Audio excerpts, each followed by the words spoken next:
Hurricane Irma left a mark on the Suncoast, even though it was only a fraction of the strength many expected it to be once it finally reached our area. ABC 7's Adam Cellini is here to explain why the record storm is still fresh in the minds of many. Adam. Yeah, Alan, that storm is costing Sarasota and Manatee counties a combined $30 million and counting. But more importantly, it has many reevaluating how they prepare for hurricane season.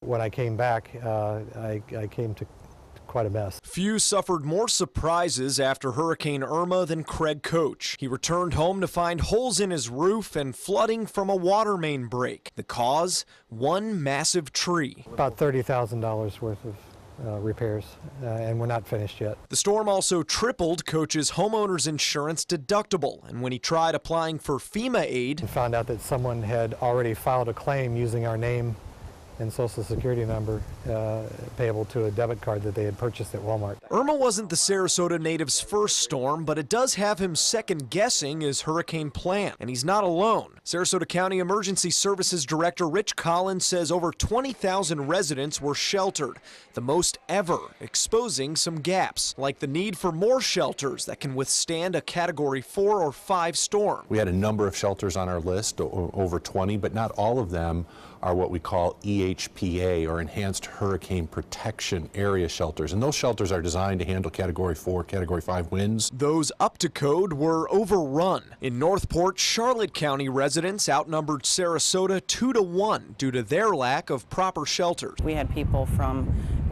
the East Coast all the way up to Tampa coming, and no help.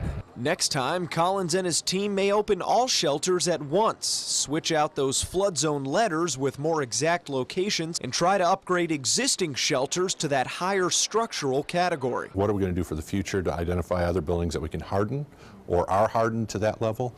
And then the transportation planning to get people to those shelters. One of Manatee County's biggest industries, agriculture, is also reeling. The estimated loss in citrus exceeds $2 million, and tomatoes, which rank highest in the state for production, are expecting a 50% loss in yield. For state cattle farmers, the damage is over $200 million and will last for years. It's imperative that a cow, when she has a calf, that she gets bred and pregnant to have a calf the next year. Due to that stress, there's a number of cattle that wouldn't rebreed when they should have, and probably some that lost some calves that they were already pregnant with. Pines of Sarasota is being forced to change their plan. Governor Rick Scott is pushing new laws requiring generators and extra fuel at all state nursing homes after 12 residents died in South Florida. A time-consuming and costly endeavor. It is an issue, and that's why everyone protested at the time the government issued his emergency regulations. We built our facility based on the recommendations of the Healthcare Administration, and we thought we were sitting well. And homeowners on the Suncoast were nearly on the hook for an unprecedented $1.3 billion in restoration costs for Florida Power and Light. But thanks to the anticipated savings from President Trump's recently passed tax plan, rates this year are instead expected to drop. Well, actually, it'll save the average customer about $250. In March of this year, customer bills will be going down by about $3.35. And as a result of that, the typical FPL customer bill will now be roughly 30% lower than the national average. FPL customers waited an average of 2 days to have their power restored, and that's something the company would like to improve on before next year. As for Koch, he could also be saving money on insurance after researching new providers for the first time in years. I actually found out that there's some companies out there that are rated as well or better that in which the premiums are lower than what I'm paying now. He advises others take a closer look at their own preparations, then imagine how it could be uprooted by a superstorm.